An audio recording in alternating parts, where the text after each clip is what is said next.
surprising ISU Redbirds, who've hit their stride in the past 3 weeks with impressive wins over Tulsa, at Southern Illinois, and at Wichita State. Kevin Stallings has meshed his newcomers into a lineup that has won 8 Valley games and starts the night 1 game off the league lead.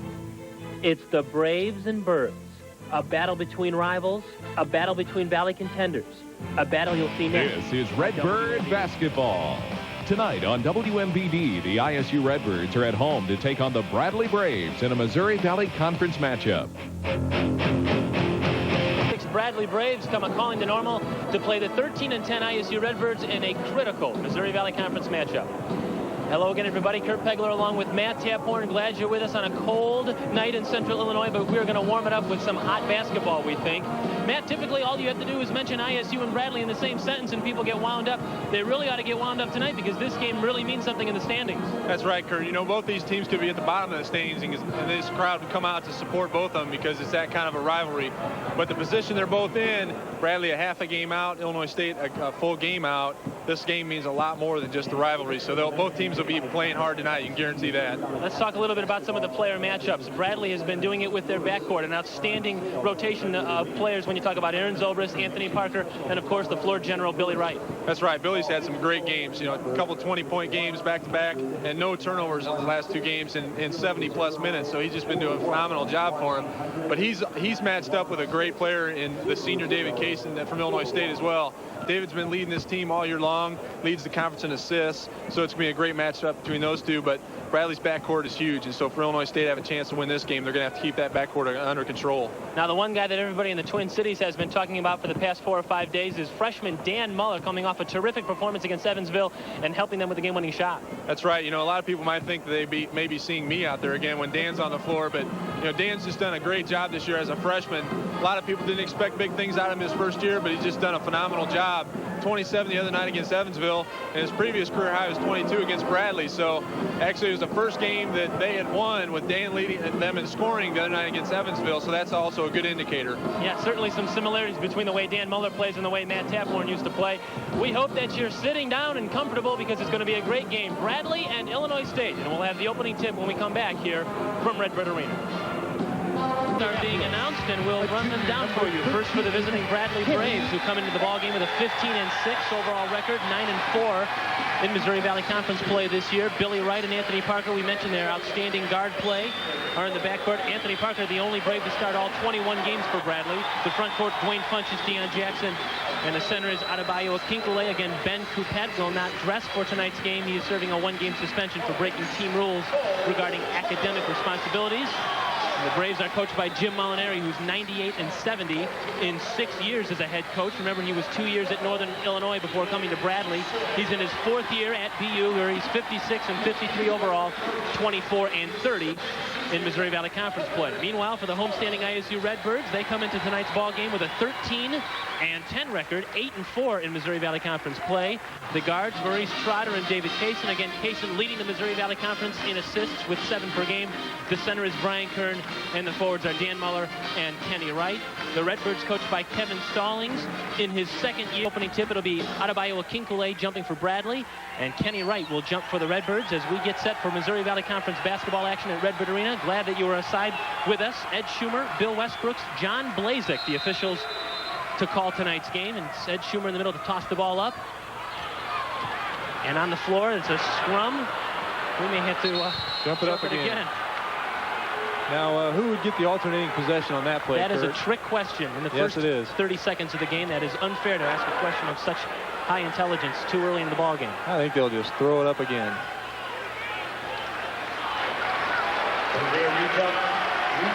They are going to jump it again. And this time Kenny Wright taps it to Brian Kern. The Redbirds control the tap. They're in the home whites with red trim. Bradley the exact opposite, the road red uniforms with the white trim. So already you can see the intensity that both teams are showing, and Dan Muller had an open 3-point shot. The ball kind of slipped through his hands because he's so excited about this ball game.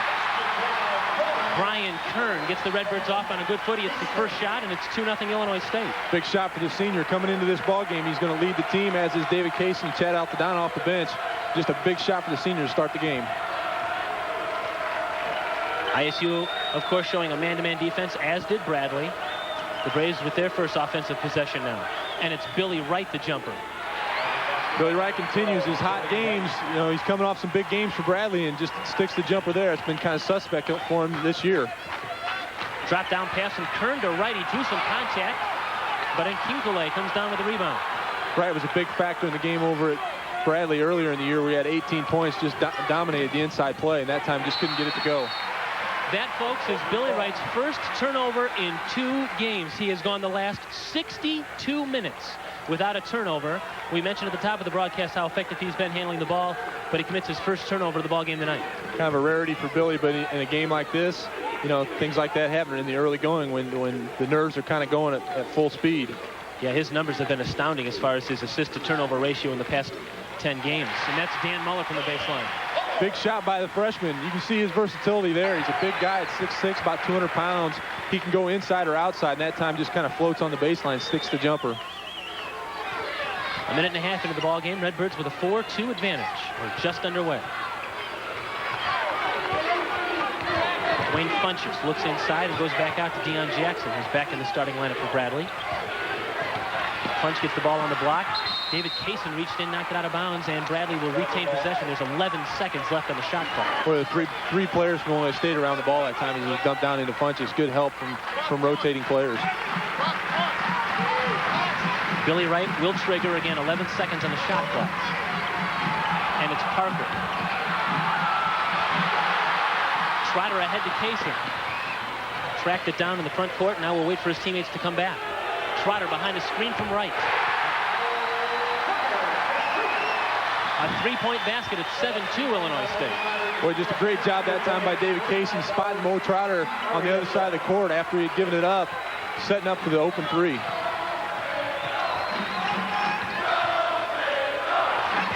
Here's Wright again.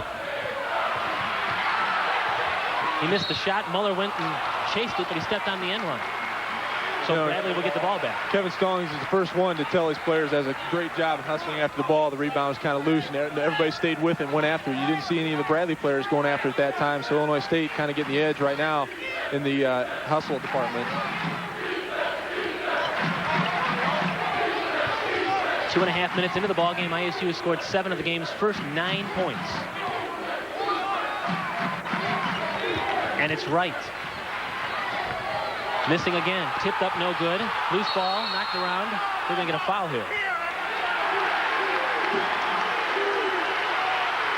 Looks like they might have got a Kinkle that time on Wright as they were both going after the ball on the rebound. You can see Kinkle as he's going out of bounds. They kind of pick him up with the foul there. First foul of the ball game. Obviously foul number 1 for Bradley. And Chad Altadonna has entered the ball game. Trotter's been up and down the floor pretty quickly the first few minutes of this game, just kind of getting a blow early. It's nice you can have the luxury of going to your bench like that and coming up with a senior. Dan Muller missed the 3. Muller, who had a huge game against Bradley last time these two teams played and showed people of Peoria what he can do, and he's been just a phenomenal player for Illinois State yet this year. He had 22 in their first meeting back in January. The Braves won that game 86-83. Good call that time by Ed Schumer. Had Muller trying to guard Deion Jackson on the post, just kind of kicked it with his foot to keep the ball away. Dan Muller, as you'll see, guarding Deion Jackson, usually tries to guard the most physical and the most diversified offensive player on the opposite team as well. So he's got a lot of different skills for this team. 5-second call. Billy Wright could not get the ball in bounds. Nice defense by the Redbirds. A second turnover for Bradley. Good pressure on the out of bounds that time by Illinois State. Kind of come up with a cheap turnover that time, and what a lot of people may think is an easy out of bounds play, but they made it difficult for Bradley to get the ball in. 3 minutes into the ball game, it's still 7-2 Illinois State. Great matchup there between Kaysen and Wright. We're going to be seeing that all night long. Kern, the miss, and Deion Jackson the rebound. Muller just mistimed his jump that time. He had an inside track on the ball, but just went up as the ball was going up as well. So Deion Jackson came up with the ball. A whistle away from the ball, and a Kinkule gets called again. That's his second foul. Second foul on the freshman for Bradley, and you know this type of game may not have his head into it totally this early in the game, and picks up a couple quick fouls. And now Marcus Franklin comes into the ballgame for Illinois State. He replaces Kenny Wright. Bradley has yet to make any substitutions. We talked a little bit about the fact that ISU has done a great job of meshing all of its newcomers in. Kevin Stallings many times will play his entire bench in the first half. Well, and as you see in the first 4 minutes of the game, we've got two substitutions in already. Muller's shot is going to be waved off because we've got a turn on that foul. one. Seems like the officials are trying to keep an eye on a lot of those picks, as we've seen several whistles on illegal picks here.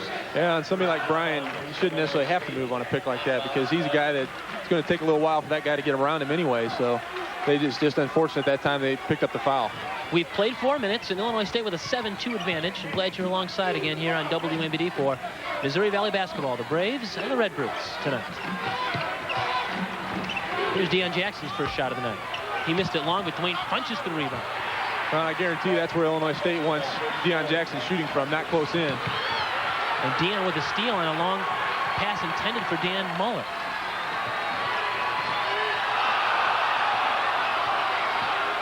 Indecisive move that time by Billy Wright. Was fortunate not to get the traveling call. Wright drew the crowd, then tried to dish. Ball on the floor. Chad Altadonna got Kaysen ahead. He'll take it himself. All the way down and lay it in. Great job by Chad that time, not trying to force the issue. He saw David open up the floor, but knew that David really wouldn't have much of an advantage with McKinkley. Trailing him, McKinkley is a great shot blocker for Bradley. Just did a good job of keeping his composure and taking it all the way in. First basket of the game for Altadonna, 9-4 the Redbirds lead. Jackson's pass into Parker is picked off by Altadonna, and both players on the floor. And on alternate possession, Bradley will retain possession of the basketball.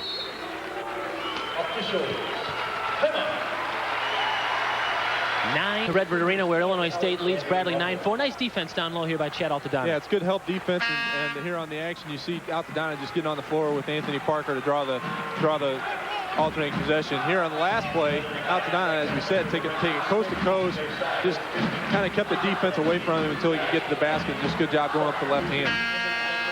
So Chad doing it on both ends of the floor. And we've got substitutions in here now. Jamar Smiley is in, and Rob Gibbons, and Antonio Cooper for ISU. Aaron Zobrist is in the ball game. Chad Klein is also in the game. Substitutions for Bradley. It's a good matchup between Cooper and Zobrist. Both of them are probably talking about how far out they're going to shoot the ball. Wright's fade away. No good. Funches another rebound. On the floor. That'll be an interesting matchup there between Funches and Gibbons. Neither one of them are going to give an inch, and they're probably the two hardest foulers on both teams. So that's going to be fun to watch. But here, take a look at how they both go after the ball. Funches just doing a good job going after it. It gets on the floor. Smiley gets down. Gibbons gets down and goes right on top of Funches. I'm sure that Dwayne didn't like that too well, and that's kind of why he responded the way he did. Well, we've played 5 minutes, and yet we've had 3 alternating possession calls already. Guys on the floor really scrapping after the ball. Yeah, that goes to show you what kind of competition is involved in this game. Intense indeed. Illinois State with a 9-4 advantage. 5-point lead for the Redbirds. Bradley sticking in their man-to-man. Good job by Kevin Stallings getting some of the younger players in early in the game. A lot of the bench involved, and so he can get the flow of the game early on. 5 to shoot. Marcus Franklin short, and Chad Klein the rebound. Yeah, kind of a rare miss for Marcus. He's just been hotter than anything as of late, and shooting about 65% on the season. So kind of a rare miss for him, but he just got in the game as well. Boy, Klein posting up way out on Franklin. Both teams really going after it defensively. Here's Aaron Zobrist's first jumper of the night, goes home. It's a 2-point shot. It's 9-6 now in favor of the Redbirds. Good job by Aaron that time, just being active without the ball. Came off a couple of screens, was able to get open, a little dribble, and up with the shot. ISU rattled off 7 quick points. They haven't had a chance to really get into the flow after that basket by Chad Altadonna. Cooper the miss there, and Billy Wright another rebound. Yeah, Cooper usually likes to get set up before he shoots, and that time he was kind of coming off of the screen and turning and shooting in one motion. Funches almost lost the ball out of bounds. Hand check on Dan Muller. This is going to be a good matchup tonight, too, if Muller and Parker stand one another. That really will. Muller originally was guarding Deion Jackson with the 3-guard lineup that Bradley uses quite often with Wright and Zobrist and Parker. I'm sure that Muller will be on him quite often. Now you got Mo Trotter in the game, and he'll be on Parker, and that'll be a good matchup as well. Klein, Zobrist, Wright, Parker, and Funches, the 5 for Bradley. Cooper, Smiley, Kern, Wright, and Trotter, the 5 for Illinois State. 7 minutes gone. It's 9-6 in favor of ISU. And Zobrist again. He's 1 out of 2 now from the field. And back from the Redbirds. Trotter the rebound and Smiley with the dribble. Smiley had the ball stripped from him by Billy Wright. Nice defense there by the Braves. It really was. Billy's probably Bradley's best defensive player on the ball. Klein with a stutter step. He lost the ball out of bounds. And it's going to go to ISU. Yeah, I think the ball might have hit out of bounds before Kenny had touched it. And that's what the official, Ed Schumer, had made. You see Billy coming down with the ball after he had made the nice steal. Chad driving down the lane, loses it off his shoulder, and before Kenny had touched it, the ball hit out of bounds. Now into the lineup, David Winslow, the chainsaw they call him. He checks into the ball game for Bradley, and Kinkelay sits down. Illinois State kind of getting in their set offense at this point, trying to run some plays to get people open. ISU, it looks like, still trying to get a feel offensively of what they're trying to do. They started out on fire, but struggled the last couple of trips down. Bradley's picked up the defensive effort a little bit too, and Billy's really getting his hands in there on everybody. Smiley off the dribble now, creates a shot with 3 seconds on the shot clock. It was an air ball, but Wright picked up the ball and then missed the little jumper in the lane. Just couldn't get it to go. Just good effort that time by Kenny, and realized the ball had not touched the rim, so the shot clock was going to expire had he not gone straight back up with it. Certainly both teams have played well defensively. Bradley has stopped ISU the last several trips down the floor, and ISU has kind of taken Bradley out of its offense as well. Well, and neither team, with the exception of the Altadena layup, has been able to get any kind of a transition game going with it, which I'm sure both want to do. Here's Parker on the block now. His fadeaway is no good, and Brian Kern the rebound. Nice feed. Oh. I'll tell you, Jamar Smiley was looking at Kenny Wright from half court on. He knew exactly where he was. He was also watching the defensive player David Winslow as he was coming down, realizing that Winslow had no idea where Wright was. Hit him at the perfect time for the slam by Kenny Wright. And now we got to foul Brian Kern. Again, Chad Klein got to step in on Brian just like when he faked him out from the top of the key. So again, perhaps he's a step quicker, and Brian is getting caught on the defensive end. Well, I think Brian realizes that he does realize he has some range, so he wants to get out on him. It's 11-6 ISU with 11 minutes tonight. And this was a nice play here. They brought the crowd to its feet earlier. Yeah, it was. And as we were talking about before, Jamar just did a great job of recognizing where Kenny was all the way from half court and where his defender was, Winslow. So just a great job by the freshman in this game to recognize that play as it developed. 11 minutes and 6 seconds to play in the first half. It's 11-6 ISU. Both teams trying to, again, get a feel offensively, but mainly because the defensive effort has been strong on both ends of the floor. Well, in a game like this, emotions are high. It's easy to pick it up on defense, and it's a little nerve-wracking on offense. There's Darren Zobrist's first 3 of the game. Not showing any nerves on that shot. He's shooting 47% from beyond the arc. Darren's been quite a story this year for the Bradley team. Certainly has. Former walk-on, now a scholarship player. Here's David Kayson's answer. Great job by Marcus Franklin that time. Notice as Kayson tossed the ball in, Zobrist came in on and just kicked it right back out. Zobrist had the ball knocked out of his hands by Kenny Wright. Let's set the table here. Franklin, Kayson, Trotter, Wright, and Altadena, the 5 for Illinois State. Jim Molinari watches his team with Kerry Burrell now in the game. Klein, Zobrist, the chainsaw, Winslow, and Anthony Parker. Crowd wanted to travel on AP, but no call. 20 seconds to shoot now. Ball knocked out of his hands by Trotter. He gets the feed back from Wright, takes it all the way down, laid it in. Once again, great pressure that time by Mo Trotter on the ball at the other end. Parker's really having fits trying to get open, get a clean shot. And Trotter is right in his shorts that time, picked the ball up and went the other way. Redbirds have 3 baskets in transition tonight. Bradley has yet to score a fast break basket. At the halfway point of the first half, 10 minutes to play, it's 15-9, Illinois State. And here's Kerry Burrell, changed his shot and handed it off to Winslow, but Winslow drew the foul on Kenny Wright. That kind of looked like it was an afterthought by the official. You know, he saw the play, saw the ball go out of bounds, and then he made the foul call.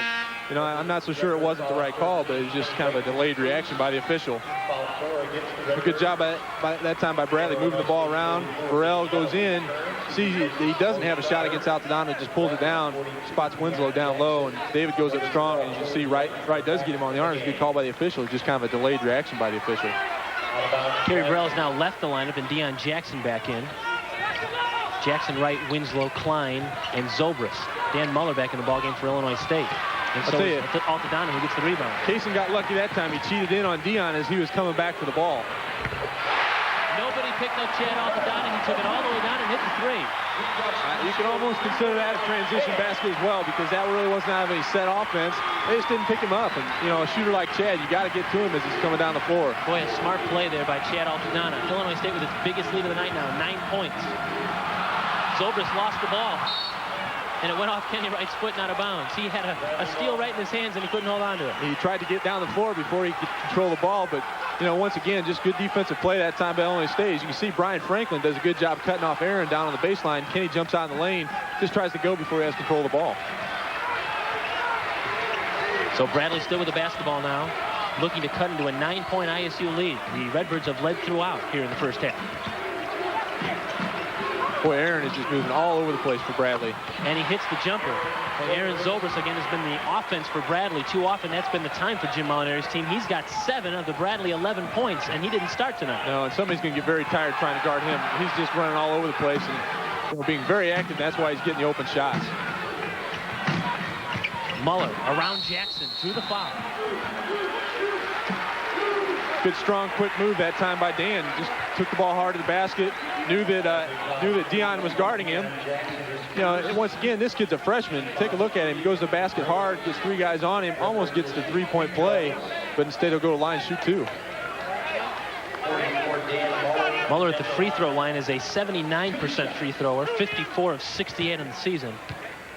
So he said at the top of the broadcast, he does remind some people of one Matt Taphorn, the way he plays, a shooter, good defender. I don't think I ever wore my hair that short, though. I'm sure Donewald will attest to that.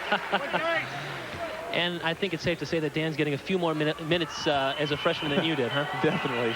I was playing behind some pretty good seniors that year. As we went to the NCAA tournament that year. I'm sure you remember that well, Kurt. Dan Muller hits both free throws, 20-11 now. Illinois State has that lead back up to 9. 8:40 to play here in the first half. Illinois State in a little bit of a zone here, coming out to kind of throw a little change up on Bradley.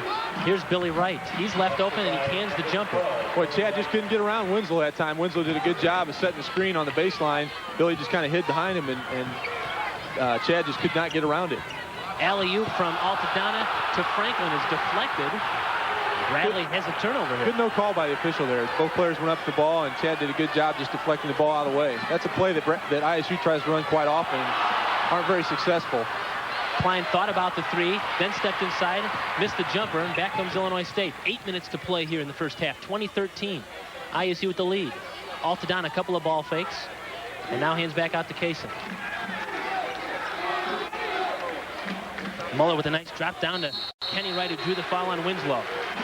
I tell you, David was pinned behind Kenny the whole time, and you know he had good position on him. Caught the ball going up. You see Dan hits Kenny down low, 4, David catches the ball, and kind of comes through viciously and catches Kenny in the face. So he'll go to line as well.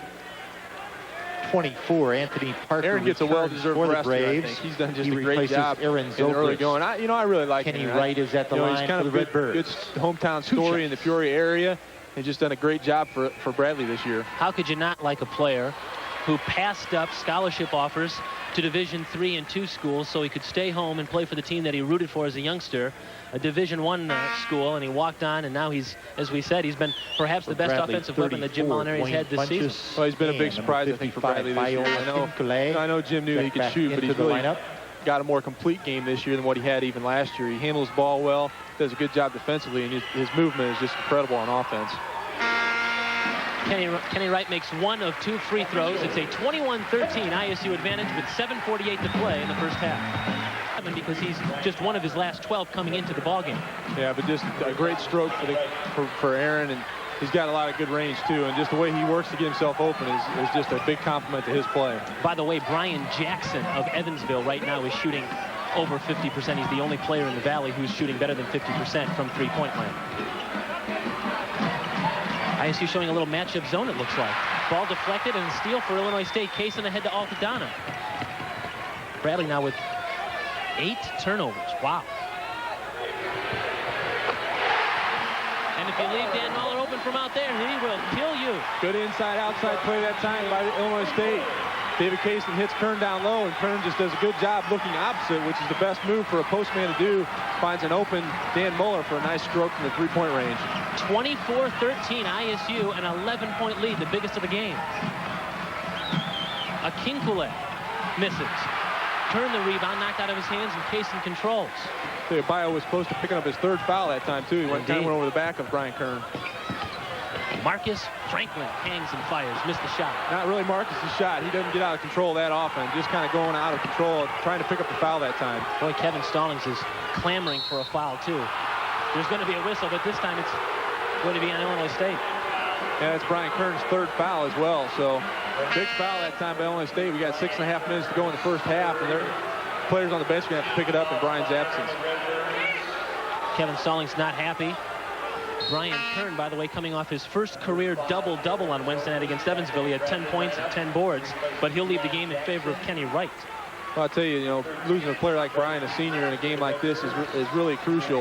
They're going to have to wait it out here in the last 6.5 minutes of the first half in order to get him back there in the second half.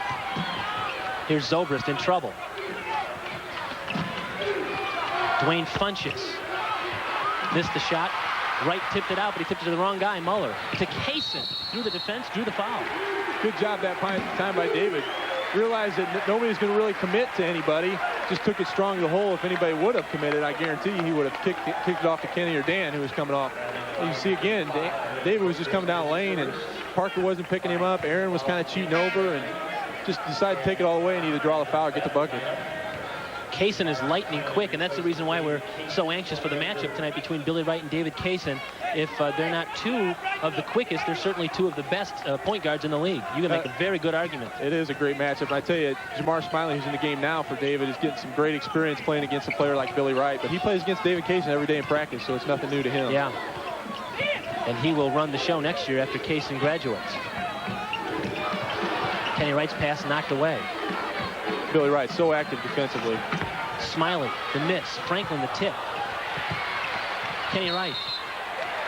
And a foul on Zobrist on the reach-in. Well, that's unfortunate for Bradley. I think if they would have held on for another second, Illinois State would have been called for a 3-second violation because both Kenny Wright, you can see on the tip, Marcus just gets a piece of it. Kenny goes up strong. They call Aaron for the foul from behind, but, as I said, if it would have been another second, either he or Marcus Franklin would have been called for a 3-second violation. Now Maurice Trotter will enter the game, and he will replace Chad Altadonna. Chad's played well so far tonight, Matt. He has. Coming off the bench, Chad's assuming a role on this team, a senior, just doing a good job for this team, knows his role, knows what he has to contribute to the team. And, a player like Mo Trotter, you've got a good player out there as well who can shoot with range. Trotter had some trouble initially triggering the inbounds, but finally gets it in. 5:44 to play. It's a 24-13 Illinois State advantage. Boy, Franklin's been out on the perimeter quite a bit this game. I know they want him to get him down low. Kenny Wright couldn't get the ball to go, but he'll get a couple of free throws out of it. Good, strong move that time by Kenny. As we touched on earlier, Kenny was a big factor in the game over in Peoria, where he played so well. As you can see again, Jamar just dumps it down into Kenny, goes up strong with the ball, and you got 2 very strong people that time with Kenny Wright and Dwayne Funches going up. Dwayne was just kind of outmanned that time by the taller Kenny Wright. 17 fouls now on the Braves. Illinois State with 5. So ISU will be going to the free throw line from here on out. Actually, it's been a pretty clean first half as far as fouls go. Both teams are going at it physically, and the officials doing a good job not calling everything. In fact, Brian Kern with 3 fouls. As we mentioned, he's in a little bit of trouble, but that's about it. Aaron has 2. And Bio has 2 for Bradley. Once again, Kenny Wright is 1 of 2 from the free throw line. ISU's lead now at 12, and even doesn't. It's 25-13. And Kerry Burrell is back in the ball game for Aaron Zobrist for Bradley. Anthony Parker's been quiet.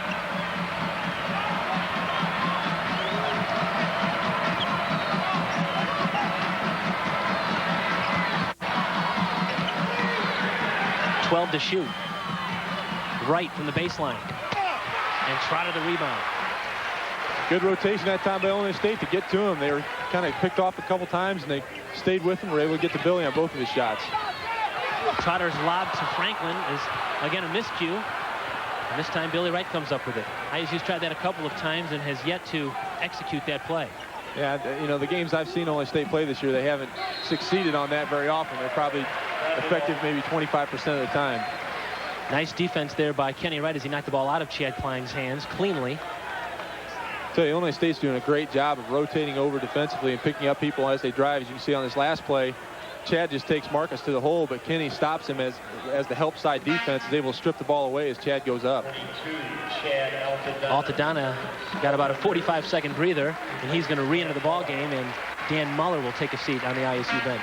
I tell you, Dan's doing a great job. As you can see, Parker has 2 shots so far in the game, just hasn't had very many good looks at the basket. He and Mo Trotter both are just sticking to Parker like glue.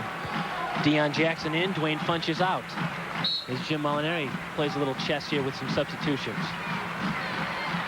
We've played 15.5 minutes, and Bradley has just 13 points. And that ball knocked out of bounds, and Illinois State will get it. Another nice job that time by Kenny Wright pressuring the inbound, or the pass into the post. As you can see, he hustles from below and was able to reach over the back of Deion without fouling him to come up with the ball. Redbird defense has been outstanding here in the first half. 12-point ISU lead, 4.5 minutes to play in the first half.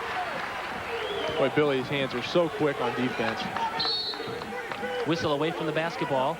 Deion Jackson is asking the official for an interpretation on the foul, so we're going to say that he's going to be whistled for it.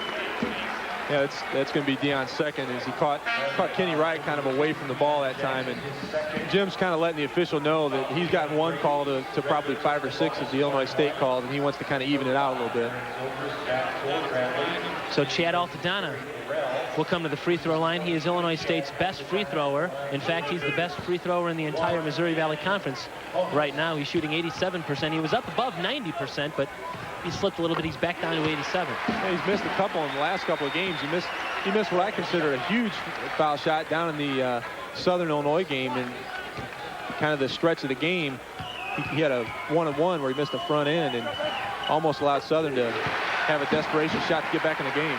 In fact, he had hit, I believe it was 19 free throws in a row prior to that miss in Carbondale.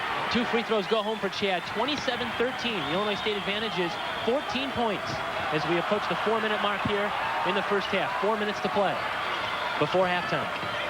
Anthony Parker creates a shot. Mo Trotter the rebound. Down low to Franklin. Nice pass by Jamar Smiley. He recognizes as they're coming down the floor that Marcus is going to have his mix. We mentioned that there's only one player in the Valley right now, Brian Jackson of Evansville, who is shooting better than 50% from beyond the three-point arch. Who was the last player in the league to do that, to shoot better than 50% from three-point land? Hey, wait a minute, who's writing these questions? It must have been my question I pulled out. I'll tell you, it was interesting. I only took 9 shots my junior year and 100 plus my senior year. So I had a good teacher in my roommate, Jeff Harris, though. He was known for shooting up quite a few of those as well. That happened in the 1986-87 season, 50.6%. Matt Tapp won the last player in the league to do that. Aaron Zobrist, the man who has the basketball now, is shooting 47% from beyond the three-point arch. We mentioned he's number 2 in the league in three-point shooting percentage. Bradley really needs to get something going because they have been starving offensively, but Chad Klein has just drawn a foul. He'll go to the free throw line. Good job by Chad. He's probably Bradley's best player, sitting down on the post and getting his body wide. He doesn't have a lot of good jumping ability, but does good things with the ball once he does get it. That time he had the Illinois State player pinned on his back, and Kenny just kind of came over and hit him on the wrist as he was going up. More substitutions. Wright leaves the game, and Dan Muller re-enters for ISU. We've seen everybody. We mentioned that a lot of times Kevin Stallings will play every single player before halftime, and that again has been the case tonight. Well, it is, and he does that for a reason. He wants to get people into the flow of the game and get them used to this big crowd, and so he can get big things out in the second half. Chad Klein, a 79% free thrower. Good soft touch for a big man. He misses the second of his 2 free throws. It's 29-14. ISU with a 15-point advantage and the basketball. Franklin is Illinois State's only true inside player out on the floor right now, and he's really out on the floor trying to get people pulled away. Smiley around right, drew the foul. Good job that time by Jamar. He's got a quick first step to the basket. He's very quick. You know, a freshman out of New York. You know, gets past Billy. Good cross-step dribble. Billy catches him on the back as he's going up. But kind of a clear-out play that time by Illinois State to get Jamar the open lane to the basket.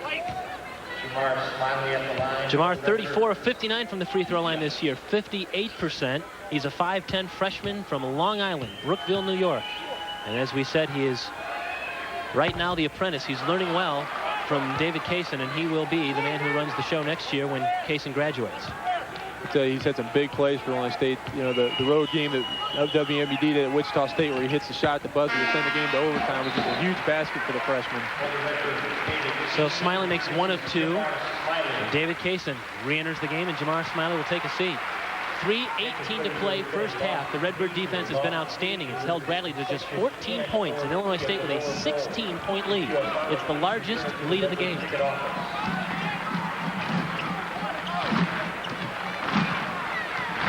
Wright and Kaysen, neck and neck. Zobrist and Parker are both very active on the perimeter trying to get open. Illinois State's just staying right with them. 10 to shoot. Zobrist for 3. And Trotter the rebound. 5 rebounds for Mo Trotter. Franklin to turn around. He missed it, and Aaron Zobrist back on defense with the defensive board. Zobrist skied that time for that rebound. 2.5 to play. Deion Jackson, nice hands. Missed the shot, though. Ball on the floor, knocked out of bounds. Bradley gets it. Good hustle that time by David Kaysen, just getting on the floor to get to it. You know, Deion was kind of surprised he was that wide open. Marcus Franco was a little late trying to rotate over to get to the ball and caught a piece of it, perhaps. And good job once again by David going after the ball. Fresh 35, so Bradley can run its offense. 2:20 left in the half. Deion Jackson's turnaround is good. Nice soft touch by Deion. He's got that great turnaround shot, as many people in Peoria are accustomed to seeing, and finally gets himself going with his first basket. First 2 points for Deion Jackson. And it's 30-16 with 2 minutes to play in the first half. Illinois State right now trying to get Dan Muller open inside. He can pick up Deion Jackson's 3rd foul, but haven't had any luck doing so. Kaysen, the nice save. 10 seconds on the shot clock. 7 to shoot. Trotter. Missed it on the floor. Altadonna. You know, that play was made because Mo Trotter went after it, not necessarily because Chad went after it. The ball came off the rim, and Mo just went back for it. He's the one who took the shot, just came and got his hands in there, took it away from Aaron, and Chad was able to benefit from it to go back up. Rejection by Muller. And a foul. Once again, just great team defense. Looks like Dan might have caught Anthony on the wrist that time, but, you know, Illinois State's just doing an excellent job of following up on people and rotating over. Just great team defensive concepts and able to get to the Bradley players as they're getting to the basket. And that time, Kleinman went over the back to pick up the foul. Exactly. That's who the foul was on. It was not on Muller. Muller made the nice block, and on the scramble for the loose ball, it was Chad picking up the free throw, or picking up the foul, and the Redbird Arena faithful on their feet, letting the ISU club know how much they appreciate the defensive effort that Kevin Stallings' team has made tonight. I'll tell you, last game, too, against Evansville, Illinois State had 9 blocks. So it's something that the Illinois State fans are getting accustomed to seeing. That was an arena record, by the way. Marcus Franklin, 1 of 2. Free throws, 33-16. It's now a 17-point lead. Bradley has 16 points. They trail by 17.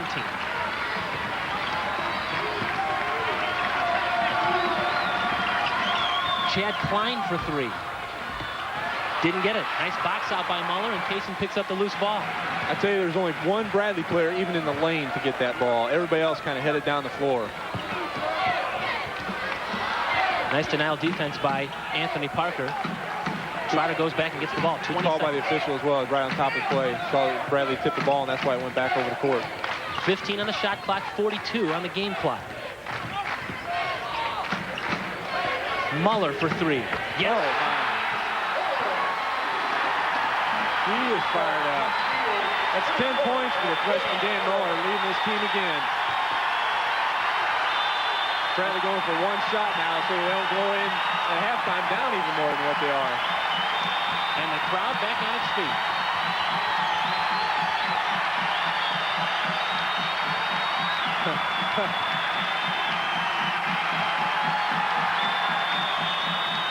Five to shoot. 3 to shoot. Parker. Tap uphill from Klein. Wow.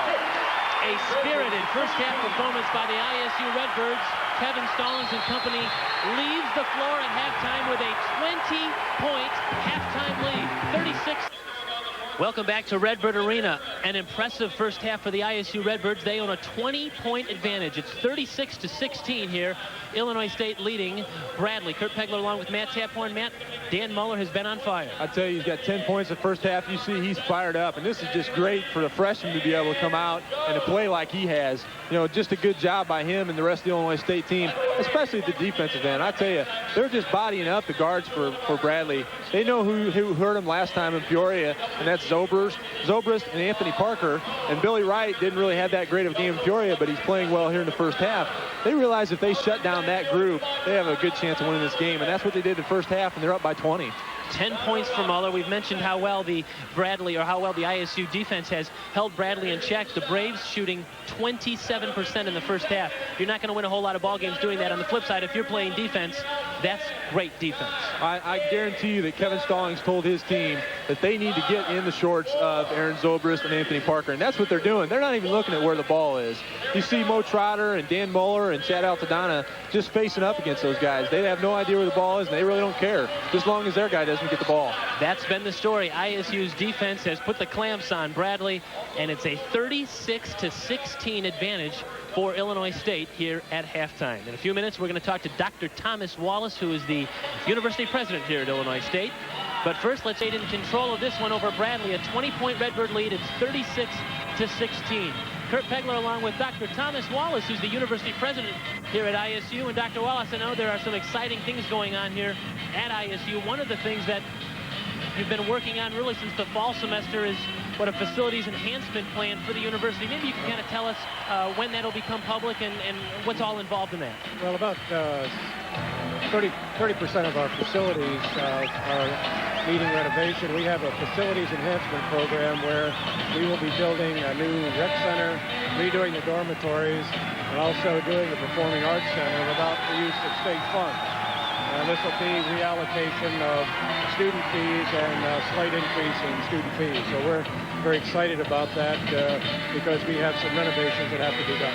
Yeah, certainly when your university is as old as this one, 1857 is when it was founded, obviously you need to update things. How is the university embracing changes with computers and fiber optics and things like that as far as now as we enter the 90s in the year 2000? Well, that's one of the exciting projects we have. The undergraduate experience that we emphasize here is adding a new element, and that is we're the only public university in the state where we have every room on campus hooked to a fiber optic network and into the internet. So that means students can hook into supercomputers, into libraries all over the country, use email, and we slowly will have shortly all of the residence halls plugged into this, so students could be walking around with laptop computers, plugging it into the network in the residence halls or in the laboratory. So we're really excited about this. We've got about 20 seconds left. I know you're excited about that new science building. Tell me about that. Well, we have it fenced in to break ground, and it's a $30 million project for a modern biology chemistry lab. We're very excited about that, and that'll be 2 years in construction, and that'll give us a very modern facility and also increase our overall space. Thanks for coming over and giving us really throwing a blanket on that defense or that offense of Bradley. Take a look at the statistics. Bradley shooting just 27% in the game thanks to that Redbird defense, and of course ISU shooting 52%. That combination will win you some ball games, Matt. I'll tell you, the key is, as we talked about exiting the first half, is just the job that Illinois State is doing defensively on Zobrist and Parker, just face guarding them basically. They're not really having any idea where the ball is, but they're just going after him. As you can see, Aaron Zobrist has 7 points. Did that when he first came into the game, but after that, Illinois State just kind of shut him down. Billy Wright with 4 early points. He was kind of shut down as well. But Dan Muller and Chad Altsanana both with 10 and 9 points respectively for Illinois State, doing a great job on the perimeter for Illinois State. Let's take a look at some of the first half plays which have shaped the game so far, Matt. This is that nice feed from Smiley to Wright. Yeah, both plays you're going to see are both Jamar creating some offense. That time recognized that Kenny was trailing the play. Here Kenny starts the break again, takes over to Mo Trotter. Mo just goes up hard and strong and gets the ball to roll in. Trotter has 5 points. The Redbirds have certainly spread the wealth around offensively, and here's that same play with Mo going to the hole. Yeah, and Illinois State's probably been the only team that's been able to get some transition points. I don't think Bradley's got a transition basket here in the first half. They've only got 7 baskets, so they aren't getting too many. Here's a defensive effort that Illinois State is putting on, cutting off Aaron Zobrist on the baseline drive. It was Marcus Franklin. Kenny Wright wasn't able to come up with the ball to go the other way, but it just kind of shows their pressure defense. And here's the inside-outside play we saw in the first half, where Brian Kern did a good job of recognizing as the ball was coming in to kick it out opposite, finding a wide-open Dan Muller. Kevin Stallings conferring with assistant coach Tom Richardson. He has to be pleased with what he saw in the first half. The Redbirds have really done a number on Bradley, 36 to 16.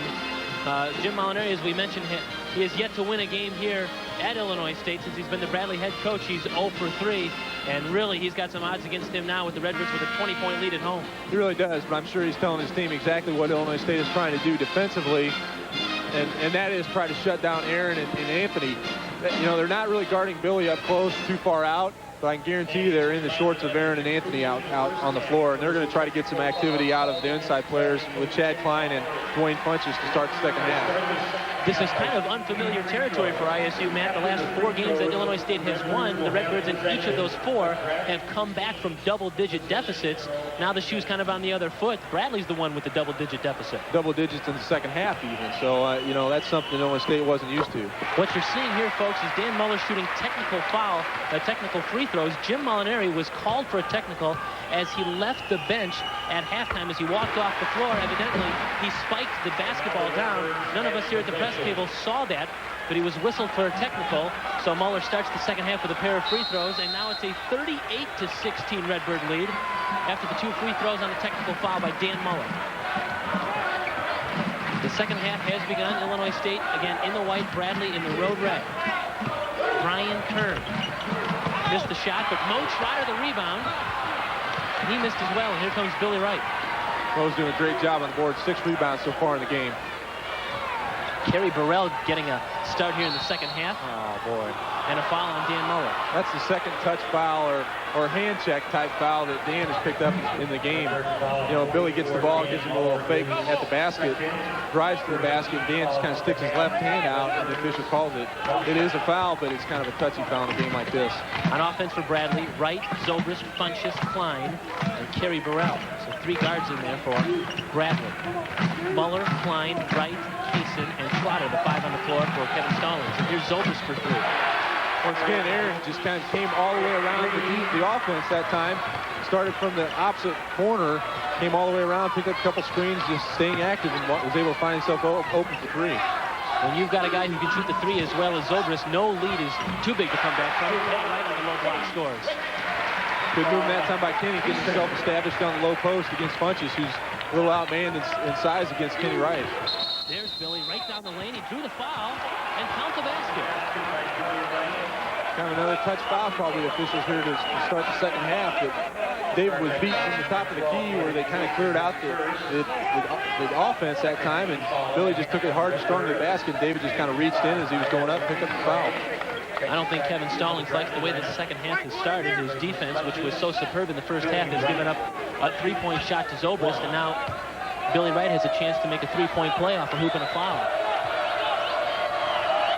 Bradley with only 16 first half points, had 5 now here in the first minute and 7 seconds of the second half. Zobrist with 10 now for Bradley, leading the way from the guard standpoint. 40-21 in favor of the Redbirds. Nice drop-down pass from Wright to Muller and a foul. A late whistle, but a foul. And I'm not so sure that wasn't the right call, but again, it was a late call, but the official knew that it was kind of changing the outcome of the play, and see Kerry kind of came over, maybe caught him a little bit on the arm, but kind of distracted the shot enough, the official called the foul. throws. 44, Dan Muller is at the line. So Dan Muller back to the free throw line where he started the second half with those technical foul shots. Well, great confidence, too, by Kevin Stallings. Not starting, you know, the free throw percentage leader in the Valley with Chad Altadonna shooting those foul shots. Takes the freshman Dan Muller, puts him at the line. That's a good point. He makes good on both of them. 42-21 now. The Redbird lead is 21 as they have doubled the Bradley output.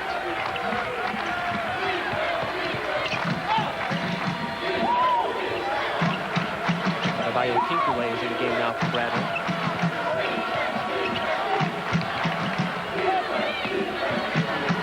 And he takes his shot, and it was well off.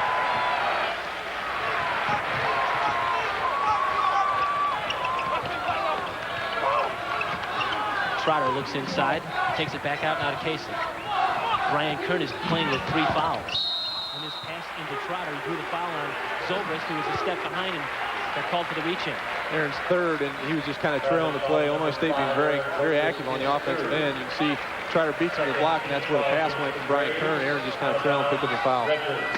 Zobrist with 3 now, as you said. That's not a very good sign because he's the 3-point threat. And certainly Bradley's going to have to start bombing from the 3-point land if they want to get back into this ball game. Still a lot of time. By no means is this thing over. But the way the Redbirds have played defense. Here's Kern. Brian hitting that shot to start the second half just like he did to start the ball game. He can shoot from that range, and he does a good job for a man his size at 6'9". What a senior season Brian Kern is having. At the end of this year, he will have equaled or certainly bettered his total points for his previous 3 years combined. It really has. He was really kind of splitting time with a lot of players, a lot of senior players even last year and throughout their career. So he just really stepped up and done an outstanding job this year for Illinois State. Zobrist the miss, Klein the rebound, but it was knocked out of his hands, and Illinois State gets it. Kern and Klein fighting for that loose ball. Again, Bradley running some picks. It appears they're running their total offense here on the perimeter, running it for Aaron Zobrist. Yeah, I'll tell you, if it wouldn't be for those players, Bradley really have nothing because they have no inside game so far tonight. And Deion Jackson is on the bench. So is Anthony Parker here in the opening minutes of the second half. 44-21. Illinois State with the lead, and Billy Wright with a reach-in. Boy, Billy really wanted to get away with one that time. He got the pick, it looked like, but you know, anytime you reach in like that, it's kind of a judgment call by the official. They don't really necessarily see the contact, but they're assuming that the foul was made when you reach in like that. Billy's got such quick hands, and you know, one of the leaders in the Valley in steals, and just does a great job defensively. Winslow and Funchess in for Bradley. And Klein and the Kinkaway go to the bench. There's that lob. 0 for 3. Yeah, a miscue. ISU's tried that 3 times tonight and again have yet to get a basket out of it. Nobody picking up Billy as he comes down the floor, recognized it, and hits the shot. We saw the same play that Chad Altadonna did for ISU early in the first half. Dribble down, nobody picked him up. He hand jumper, and this time it's Wright doing the same for Bradley. Well, granted, Billy's not the kind of player you expect to hit long-range jumpers all night, but you know, if you're not going to pick him up, he's a veteran player for Bradley. He's going to hit that shot. And there's a backdoor play. Set offensive play that time, gets a man isolated on the wing. David just did a good job of selling the cut out to the wing, and Billy went for it, and he just cut back door and was open for the wide open layup. Perhaps ISU has to run it that way instead of having the point guard throw the ball. I have the power forward pass to the point guard down low. Don't see it very often. David's usually on the giving end of the assist, but that time Kenny did a good job of hitting him down low. Look at that loose ball fighting for it. Funchess missed the shot. There was all kinds of tapping on the baseline. Great effort from both sides. Bradley's going to get it. You see the ball loose here, and David goes after it. He just kind of gets on the out-of-bounds line as he's going after the ball and comes up short. We've played forms here. A couple of nice plays. Here's Illinois State scoring on the back door, man. Yeah, once again, that back cut by David, selling that cut outside against Billy Wright. Just does a good job of getting open. Kenny hits him on the way to the basket. Meanwhile, the point guard for Bradley, Billy Wright, had also hit a jump shot. So both the point guards are playing well here in the opening minutes of the second half. 46-23, Illinois State with the lead. And 15:50 to play here in the ballgame. Once again, just a great defensive effort by Illinois State, getting all over the Bradley players. Dwayne Funchess got position on Marcus Franklin, and Franklin had to bump him with his body before Funchess had a chance to put the ball up. Good strong move that time by Dwayne Funchess down on the low post. kind of gets Franklin at a disadvantage, gets him to his legs, and goes up strong with the ball, picks up the foul. Anthony Parker up at the scorer's table. He will come into the ball game. Parker sat out the first 5 minutes here of the second half. I'm sure that Jim's not too pleased with his effort in the first half. You know, although it's not necessarily his total doing of what happened at Illinois State was just all over him. Kerry Burrell is whom Parker replaces in the lineup. There's Funches again, working on Franklin, and again Franklin gets whistled for the foul. Same play, just up on the other side of the lane. Yeah, and, you know, it's the same official who's called the 3 touch type, hand check and fouls. And you see Marcus has his hands in on him, which the official wants to get it. He has his hands off, but he's really not giving any warnings. He's just calling them up. So a fresh 35 seconds for Bradley to run its offense. Zobrist to Winslow. Dropped the ball out of bounds. Turnover, Bradley. Illinois State possession. You know, that's not really, I'm sure, what Jim Molinari wants. You know, 9 turnovers here in the game so far for Bradley, but, you know, David Winslow is not going to be their go-to guy in on the post. And granted, he was open for a moment, but that's not going to be your offense for Bradley here in the second half. Not when you're down by 23 points. ISU with the basketball. There's a turnover for ISU. That's the 7th Redbird turnover. Aaron Zobrist all the way down. Here's Dwayne Funches. He hits the jumper. Redbirds wouldn't mind seeing Funches shoot that ball from out there, but he canned the jumper. And it's 46-25 now, a 21-point lead. He does have the ability to hit that shot, too. He's canned that a few times this year, so they need to get out to him when he's in that area. I think they'll give him the shot. They'll be more than happy to give him that shot. Here's Franklin. Missed the shot. And AP the rebound. Marcus Franklin struggling. He's just got 3 points tonight. Zobrist on the baseline. Right, the nice touch pass to Anthony Parker. The hoop and the foul. Franklin picked up another foul. Good job that time by Billy Wright, catching Anthony Parker out of the corner of his eye, going to the basket. And you see on the end of it, Marcus kind of picking him up on the arm as he goes up. Kevin Stallings has called timeout. He wants to talk things over. Gets alone in first. Tulsa is at 9-3, a half game back. And of course, Bradley at 9-4 and ISU at 8-4. And don't count out Evansville yet. They're 8-5. So there's a serious logjam at the top. And certainly the winner of this game has put itself in a nice position to stay in the hunt. Well, and even a team like Southwest Missouri is going to cause some problems down the stretch. They're playing very well, and Johnny Murdoch's really leading that team. I think what it all leads to is a terrific Missouri Valley Conference postseason tournament in St. Louis the first week of March. Anthony Parker tries to complete the 3-point play for Bradley, and he does. First points for Anthony Parker in this ball game. They've done a good job of shutting him down so far to this point. We're seeing a little bit of pressure from Bradley, which we typically don't see. And it almost came up with a turnover. Yeah, they're trying to change things up a little bit defensively, show ISU some different defenses, and that time they were going to go with a half-court trap, but David Cason is certainly a difficult man to do that against. Redbirds lead at 46-28. We've played 5.5 minutes here in the second half. Marcus Franklin's ball knocked out of his hands by Zobrist. Loose ball, scramble on the floor. It's going to go to Bradley. So the Braves came up with that turnover after all. Good defensive effort that time by Bradley. Aaron getting out in the passing lanes, going after it. Kind of an ill-advised pass that time by Marcus Franklin. Good job by everybody going after the ball. Kind of goes off of Marcus out of bounds. Bradley possession. Franklin leaves the game as Ryan Kern comes in. And Maurice Trotter leaves the game, and Chad Altadonna re-enters.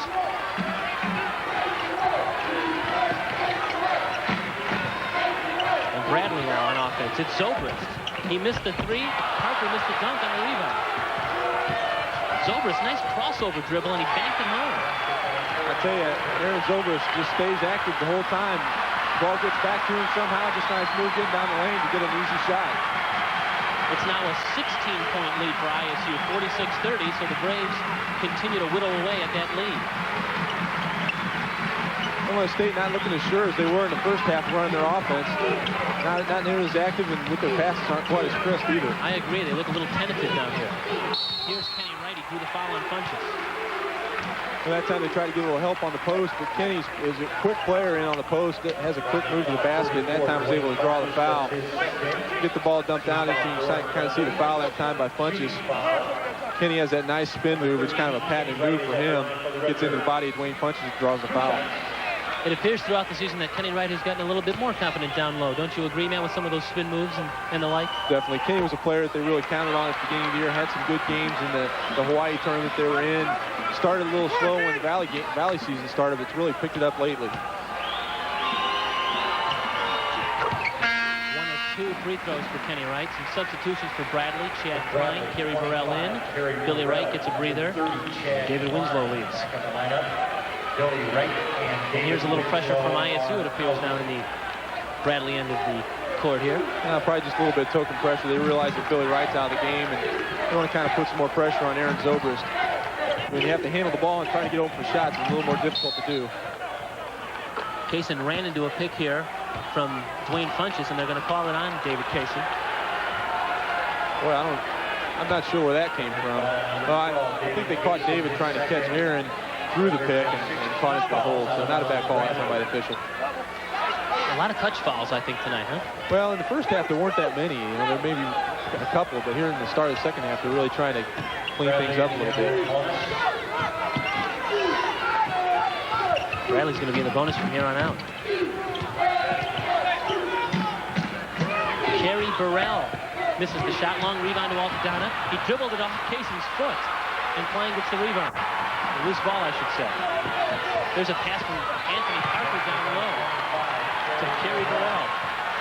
Boy, all of a sudden, the charm has turned, and Illinois State seems to be struggling, and Bradley taking advantage. It's now just a 15-point lead. At one point, it was 23. I'd say the big difference has just been how much more active Bradley has been offensively and getting people to the basket.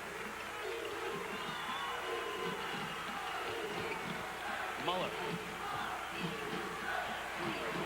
10 to shoot. Altadonna to the baseline. His pass to Muller, and then Anthony Parker the steal. He drew the foul and scored the basket. My goodness, what a play. So great play that time by Anthony Parker. Just did a great job. He knows that Dan Muller's got some good jumping ability. Goes up, just throws the ball up with his left hand. Knew he was going to get the foul. Excellent play by the sophomore Anthony Parker.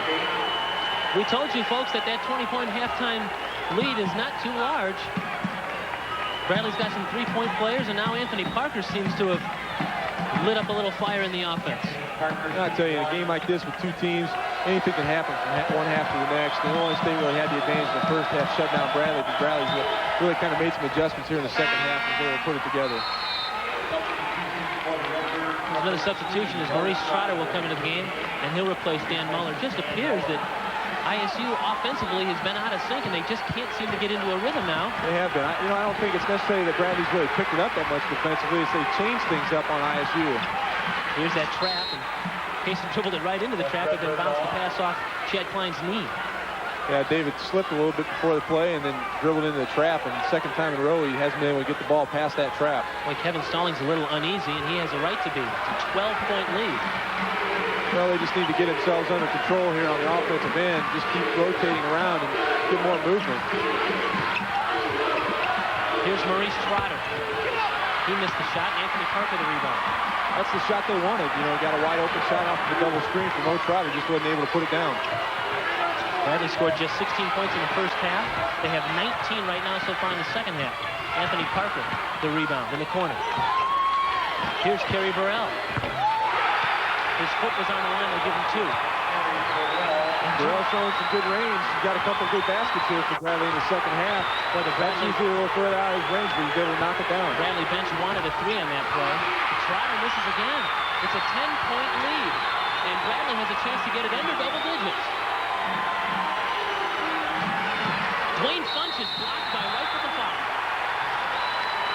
I tell you, they're just slow getting to the players. They aren't staying down defensively, and Kenny gets beat on the block and just has nothing to do but foul. Funchess over the back did a good job of making sure he did a 3-point play, but just a step slow to sit defensively.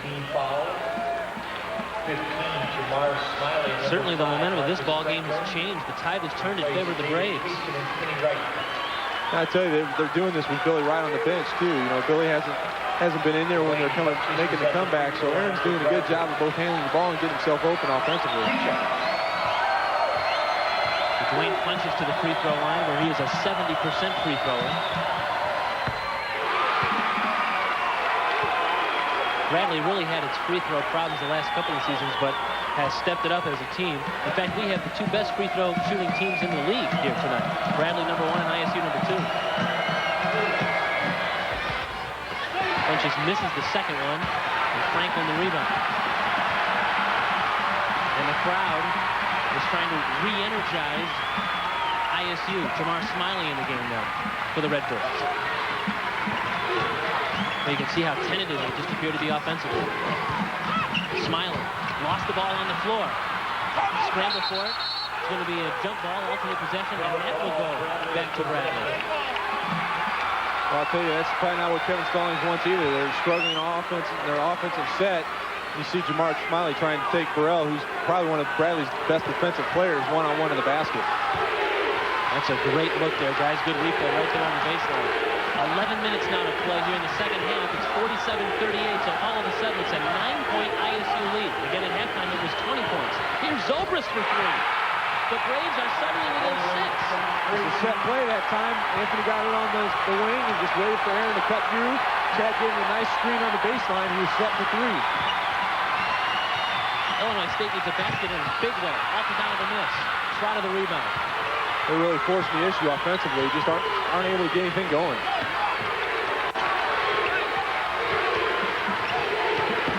Ryan Kern. And the foul's going to be on Funches as Trotter got inside of Dwayne Funches. Yeah, once again, Mo Trotter just being very active on the boards. You know, he gets inside position this time when Dwayne Funches, and Funch goes over the back trying to get the ball. You know, the other thing Illinois State hasn't done here in the second half that they did so well in the first half was transition baskets. They haven't even had a fast break by any means here in the second half. That's true. Zobrist knocked the ball out of Alcantara's hands. Good hands up time by Aaron. Just, you know, this kind of just displays what Bradley's doing in the second half. They've really picked it up defensively, more movement offensively. It's really kind of throwing a wrench into what ISU had going in the first half. Bradley is on a 25-5 scoring run here in the second half.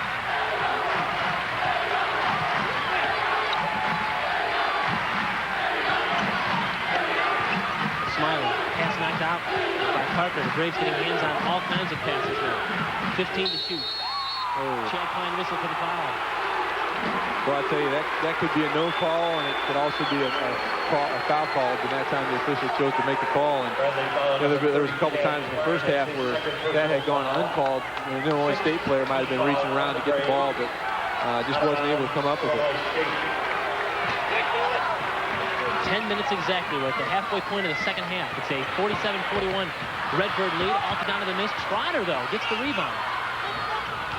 And this pass back out to Alcantara. Carries her up to Aaron Zobrist. Contact there, no call. Terry Burrell does a good job trying to get the ball on the kick out. Came up with the steal. Bradley now within 4 points. An unbelievable turn of events here in the second half. Well, right now you got Dan Muller sitting on the bench, and it was a big factor in the first half. And I think Kevin probably want to get him back in there to get a little bit more offense. Antonio Cooper is now at the scorer's table. 6 to shoot on the shot clock. Jamar Smiley in, missed the shot. Franklin the rebound, he's fouled. Yeah, good position that time by Marcus. Jamar had his man beat from the top. We'll take a look here. Misses the shot. Marcus has good inside position, and Chad has to foul him in order to avoid Illinois State getting the easy rebound. Well, the Redbirds have really struggled offensively. I can only recall, 2 baskets here, 2 field goals in the second half. That backdoor play to Kaysen stands out. Yeah, I'll tell you, Illinois State has been accustomed to doing this throughout the year. They've gone periods where they go 5 minutes at a time without scoring, and lately they've been playing very well and have been able to avoid those spurts. But this game, it's kind of come back to haunt them. Typically, those spurts have happened on the road where Illinois State has gone long droughts without scoring away from home. But at Redbird Arena, they've played typically pretty solid basketball. That's right, you know, and Bradley's really stepped it up here in the second half. It's kind of thrown a wrench into Illinois State's plans, and they just stood around offensively. Much needed free throws from Marcus Franklin. It's back to a 6-point advantage with 9 minutes to play here in regulation, 49-43. Billy right back in the game for Bradley. So is Deion Jackson, I should say. Illinois State going to little zone to try and change things up. Oh, my. Kern just picked up his 4th foul as he fouled Chad Klein to the baseline. You know, Brian had good position that time to get the block. Just kind of came down with his arm. I might have got him with a little bit of body as well, but the official made the call. Kenny Wright, Dan Muller, just as you said, coming to the ball game. Brian Kern with his 4th foul will take a seat. So will Chad Altadonna. David Kaysen now comes in, and Jamar Smiley sits down. 3 in, 3 out for Kevin Stallings. Yeah, we'll see if Illinois State can get free Antonio Cooper up to get an eye on a couple of threes anyway. Certainly that's why he's in the ball game. Chad Klein's free throw rattles out. Just kind of pulled the string on that one. He just didn't release it at the right point. Ball rolled off. Cooper, one of those guys that comes off the bench whose real sole purpose is to get in there, energize the offense, hit a couple of threes, and then probably leave the game. Yeah, he's not going to do a lot of things defensively for you, but they're looking at him for one thing, to hit some outside jumpers. 49-44 now. 5-point advantage for Illinois State. And on the trapping press, Marcus Franklin is fouled by Kerry Burrell. Marcus did a good job that time just being strong with the ball as Burrell and I believe it was Klein had him trapped at the half-court mark. You know, not a guy that really handles the ball coming up the floor for Illinois State, but just a good job of composing himself. Now he's going to go to the line.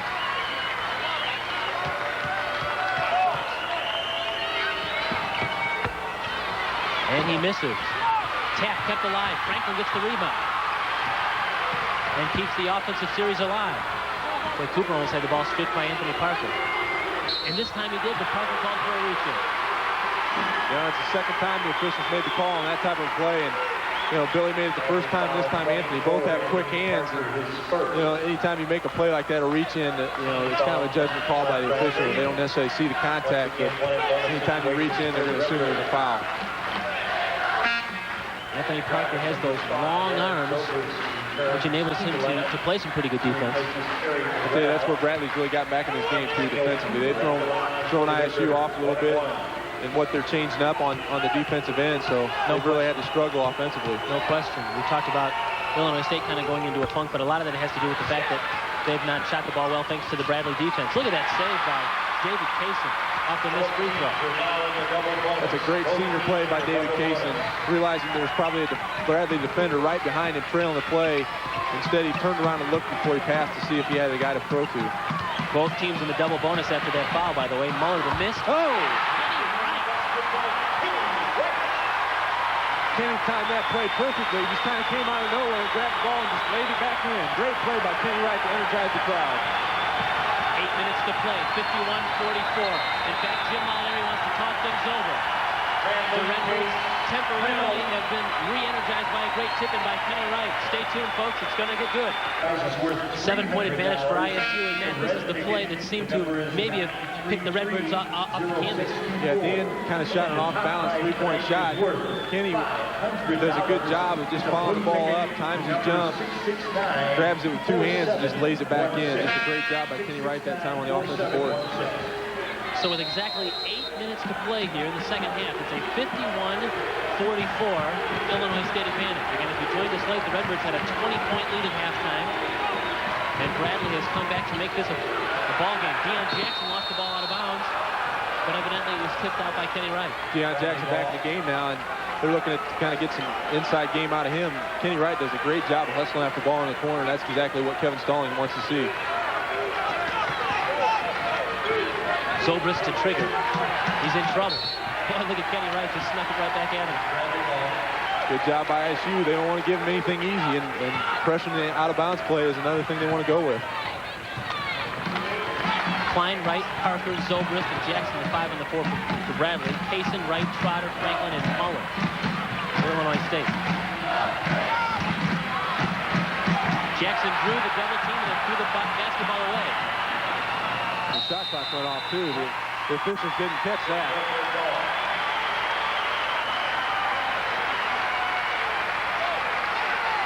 Actually, the proper call probably would have been the shot clock would have gone off. The ball would have come back to half court, but they took it where the ball went out of bounds, and Illinois State will get the ball there. And Deion Jackson, after the turnover, immediately leads the ball game. Anthony Parker back in. Inbounds pass goes to Kenny Wright. He drew the foul and scored the hoop. Good strong move that time by Kenny Wright. And that's what a lot of people in Peoria saw the last time they played. Just a big force inside on the post. Punch kind of just fades away and doesn't really get into him, but kind of catches the body on default and puts in the foul. A couple of huge baskets for Kenny Wright here in the last minute. One on that follow of the Dan Muller miss. A nice play here on the inbounds pass from Kaysen. He's got a chance to complete the three-point play, and he does. Back to a 10-point. It's double digits again. 54-44. The Redbird lead, and the crowd back on its feet.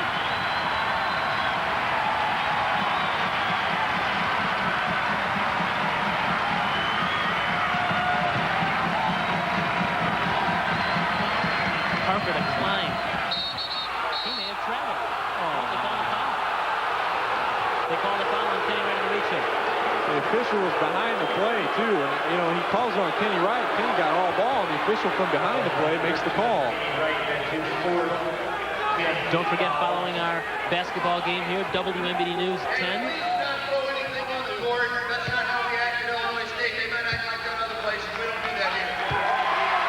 Kevin Stallings has just got on the public address and told somebody not to throw a ball on the court. A loose ball had gotten on the court, one of the promotional balls that the cheerleaders throw out during one of the television timeouts for prizes. One was tossed back on the floor after that call, and Stallings trying to calm the natives. Well, the big thing they there refrain from that, and that's obviously something that should be done. Yeah, the big thing there is you throw some on the floor and the players get hurt. Yeah. Nobody wants to see that happen. Trying to nip things in the bud before they get out of hand. Big crowd here tonight, and obviously a crowd that wants to see a good basketball game. I hate to see something like that happen. Klein with a couple of free throws. He leaves the game in favor of David Winslow. Bradley going to show a little full court pressure here again. Probably come back to that half court trap. Just kind of mix things up against Illinois State.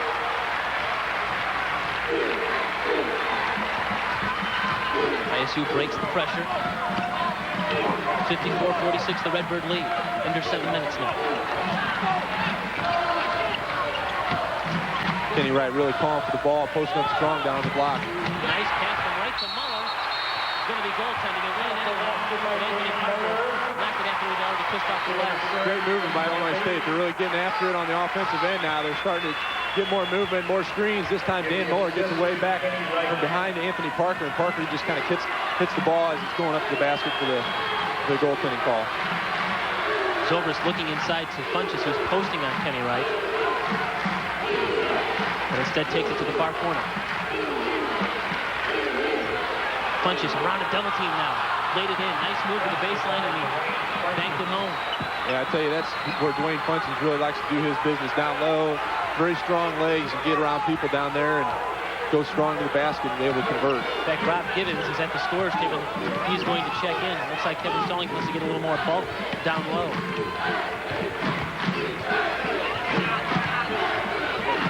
6 minutes to play. 56-48, the Redbird lead. Illinois State's spacing isn't very good right now. They're kind of getting everybody in and around the lane. 6 to shoot. Kaysen one-on-one with Wright. Marcus Franklin. Winslow caught him on the arm on the way out, too. No call by the official.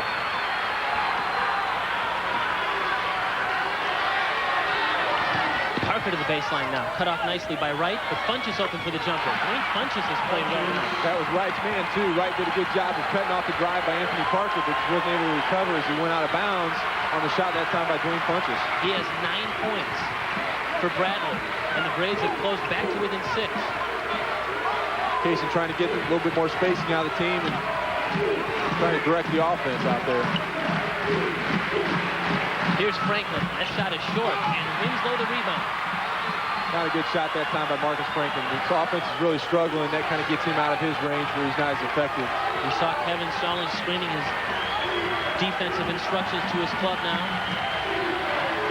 And Kenny Wright, or I should say Billy Wright, trying to space things out again. 56-50, under 5 minutes to play. It's a 6-point lead for ISU. Bradley with the basketball in red. And it's Parker. To Wright for 3. Trotter the rebound. Back comes Illinois State. David Kaysen with the dribble drive. He went through about 2 or 3 defenders there and drew the foul. David doing a good job putting the pressure on the defense, trying to push the ball up the floor. They want to get some transition baskets. That time Billy just kind of caught off guard and picks up the foul. Boy, at the other end, Mo Trotter picks up his 12th rebound. Just a great job by the guard for Illinois State. Has 5 total points. Just doesn't get very good looks at the basket. But once again, just doing the other things that really help the team to win. That's a quiet 12 rebounds, that's for sure. We had mentioned that Rob Gibbons was at the scorer's table, but immediately he went back to the bench, and Brian Kern comes in. Here's Chad Klein entering the game for David Winslow. Well, he kind of put Gibbons to the scorer's table with about almost 7 minutes to go, and as the clock continued to wear down, he wanted to get Kern back in the game. They were trying to spare him, pick up his 5th foul, but were able to get him back in the game. David Kaysen at the free throw line. He's a 79% free thrower. So let's set the table for you for Illinois State. Trotter, Altadonna, Kaysen, Muller, and Kern, with Muller and Kern now entering the game. And Kaysen at the free throw line. He made them both. Not a very big lineup in there for Illinois State. We've got Kern and Muller on the front line, but they do have the three seniors in the game with Kaysen, Altadonna, and Kern. And it's Wright, Zobrist, Klein, Funchess, and Anthony Parker for the Braves. Once again, Altadonna just shadowing Aaron Zobrist wherever he goes. Nice help defense from David Kaysen to knock the ball out of Anthony Parker's hands. Kaysen is just lightning quick. I'll tell you, Billy Wright was still up at the top of the key, who David Kaysen was guarding. The ball came down on the block, and David came all the way down and was able to strip the ball away. In an instant.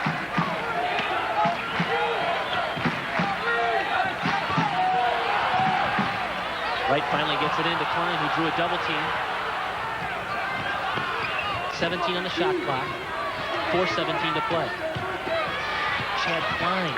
Nice move that time by Chad. He had Dan Muller on him that time, and that's kind of a mismatch for Illinois State. Dan's really not as physical of a player down on the block, and Chad took advantage of it. Back to a 6-point Redbird lead. The Braves will not go away. It's 58-52. And a bad pass by Kern is picked off by Zobrist. He's got right ahead of him. But he threw it back over the hands of David Kaysen. And Kaysen ahead to Muller now. There's those lightning quick hands again. Kaysen getting back on defense. A pair of turnovers, and we're back where we started from. It's still a 6-point advantage for Illinois State. Well, both teams with a relatively small lineup in there. You're doing a lot of switching on the screens, and that's how Aaron was able to come up with the last play. But just a great job by the senior David Kaysen, playing cat with Aaron Zobrist down the other end to pick up the steal. 3:27 to play here in regulation. It's Illinois State 58 and Bradley 52. Are 10-3 in the top of the conference. Drake a 60-57 winner against Wichita State. Chad Klein, or I should say Chad Altadonna, was fouled by Billy Wright on that play. Good strong move that time by Chad. Had 3 Bradley defenders around him and just did a good job of maintaining his dribble and getting the foul and been able to go to the line. Aaron Zobrist may have had the wind knocked out of him. So he's trying to regain his composure. Yeah, it doesn't seem like he's limping at all, so I don't think it's a leg injury by any means. Dan Muller has 16 points and Kenny Wright has 12.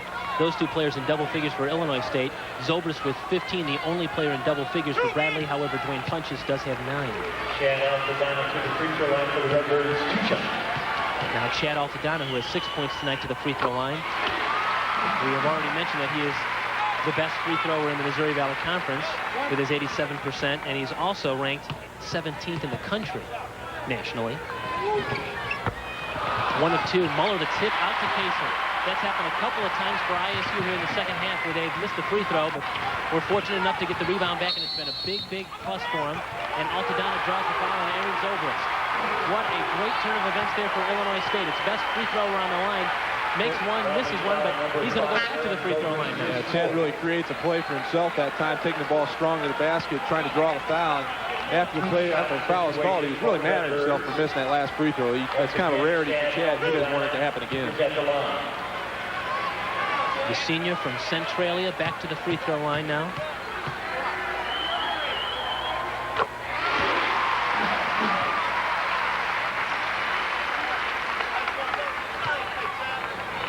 Eight points for Chad now. Make it 9, and the Redbird lead is back to 9. It's 61-52. Getting Kenny right back to the game for a little defensive maneuvering and get a little bit more rebounding power as well. So Chad Altadonna takes a seat on the bench, and Wright replaces him. And we approach the 3-minute mark in the game. Zobrist Around Kern, laid it off the glass and scored. Great job that time by Aaron. Realized they were trying to defend the three. Just turned the corner and took it all the way to the basket and was able to convert the layup. Under 3 minutes to play now. 7-point Illinois State advantage, 61-54. Kenny Wright really working hard in on the block. Really wants the ball down there. He thinks he can take his player and score. Here's Trotter, big basket for Illinois State. Turnover jumper. We mentioned how Trotter has played well off the glass with 12 rebounds, and now has 7 points to go along with those boards.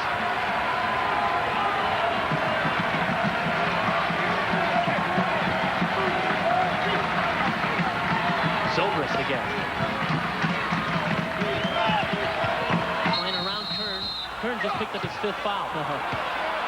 Brian just kind of throws his arms up. He doesn't know what he can do. He was trying to play tentatively, not to draw that 5th foul. Yeah, he just bumped him with the body. Chad kind of jumped into him, but it's a good call by the official. Did catch him with the body, and Brian didn't really have a great game tonight. Finishes with 4 points and 1 rebound, but coming off of a double-double performance. But the crowd realizes what he does for his team, and they recognize him as he comes out of the game.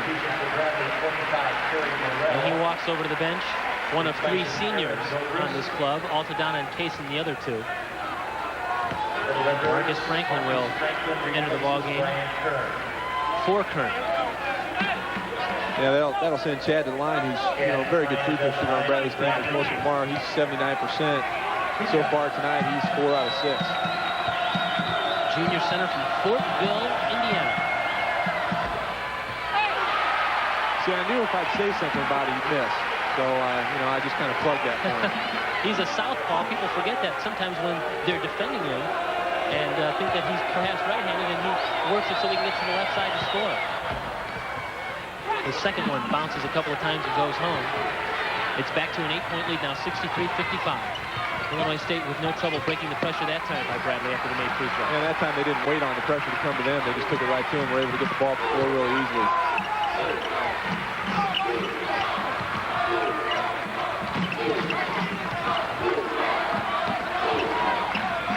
Exactly 2 minutes to play now in regulation. 63-55 in favor of Illinois State. 10 seconds going the shot clock. They better get moving to the basket. 5 seconds now. Kaysen spins and puts up a shot. He's short. Look at Kenny Wright again. I'll tell you, Kenny Wright has come up big here down the stretch. He's come up with 3 big baskets. Wright with a crossover dribble, and he scores. Billy Wright answers Kenny Wright. They both have the right answer, for a matter of fact. But that time, once again, the offense is cleared out and left Billy a wide open lane to get to the basket. Trotter in trouble with the double team. He's timeout. He called timeout. That's exactly right. He lost his dribble. He was caught in the corner, and he wisely calls timeout. 1:20 to play here in the second half. Redbirds with a 65-57 advantage. Really fought back to make this interesting. We should mention that Illinois State is 5-1 in games decided by 4 points or less. The only loss in that stretch was that loss in Peoria to the Braves earlier this year. So the Redbirds have played well in games that have been decided by just a basket or 2. Here's Trotter. They're going to call an offensive foul. They're going to wave it off, and they're pointing at now a couple of officials. Offensive foul. How do you like that? Yeah, that was actually a good call that time by Ed Schumer. I think Chad had himself established all the way. He's sliding a little bit there at the end, but Mo was kind of going out of control of the basket. I'm not sure Illinois State necessarily needed that at that time of the game. They had a lead of 8 points. They didn't necessarily need a rush on the basket, but they used the clock. But, Chad's used to taking some charges like that. It's good play by the player from Bradley. The best thing about that, too, Eddie Schumer and Bill Westbrooks, the officials, consulted before one made the call about the other. They sat there and they talked about it and then made the call. All right, a minute to play now. Exactly 1 minute. Zobrist for 3. He's short. Rebound tipped around. Trotter again. 13 boards from Maurice Trotter. Illinois State with a basketball and an 8-point lead. And Anthony Parker follows David Kaysen in the backcourt. 6 points. Yeah, I'd say that's the guy that Kevin Stallings wants the ball in his hands as well, because he's going to make the decision on who to get it to or keep himself and go to the line, where he's been very effective this year. 2 shots for the Redbirds. If that 3-point shot goes home, it's very interesting. It's got a 5-point lead. I'm not saying that it's not going to be interesting from here on out, but certainly David Kaysen has a chance to put Illinois State in great position here, but he missed the first. Yeah, I could see that as long as soon came off his hands. He just didn't have the flow of his legs and his arm motion at the same time. Nobody at the free throw line for Illinois State. Everybody back on defense as Kaysen makes the second. And Aaron Zobrist is going to bring the ball up as Kaysen is shadowing Billy Wright. Zobrist to the corner. He'll put up a shot. And that's short. And Klein the rebound. Billy Wright now. In the lane, the fall away. Rolls in. And timeout Bradley. Basket by Billy Wright. Timeout. Illinois State will actually give them that 2 points at this point. You know, Illinois State with the basketball and a 7-point lead at 66-59. There are 35.2 seconds left here in regulation. Dan Muller to trigger. He can run the baseline, and he will. And he gets the ball into Chad Altadonna, who's trying to dribble out of trouble. He gets it to Franklin to Kaysen. ISU did a nice job breaking that press. And there's Altadonna, followed by Zobrist. I'll tell you, Chad did a good job realizing that when he got the ball, Bradley wasn't going to foul him. They wanted to make sure he got it to somebody else because he's their best free throw shooter. Did a good job recognizing that, then got the ball at the floor and got the ball back as they would go to the line. And that's going to send Aaron Zobrist to the showers. Foul number 5. 17 points for Zobrist tonight. As we've said, he is a terrific young man and a great story. How he walked onto the team from Metamora High School and now has earned a scholarship and has really been a very, very productive player for Jim Molinaro. I'll tell you, he's got such a great work ethic. He just doesn't give up out there on the floor. You see a lot of players, if they have a guy in their face, they kind of give up. And, you know, Aaron's had somebody in his shorts the whole game and just did a good job and keeping his movement on offensive end, coming up with some good shots. Only 3 out of 8 in the three-point range, but Illinois State really caused a lot of that problem just by going after him. As far as character is concerned, you won't get any better than these two benches. There's some real character players on both sides of this rivalry. They'll meet and shake hands after the ball game and move on. But play hard and leave it out here on the court. 2 free throws for Chad Altadonna. It's now 68-59 in favor of ISU. 24 seconds to play. Anthony Parker for 3 is short. And David Kaysen, of all people, the rebound. But he's in trouble in the corner. He might be signaling for a timeout, but he just threw it up. Right to Altadonna to Franklin.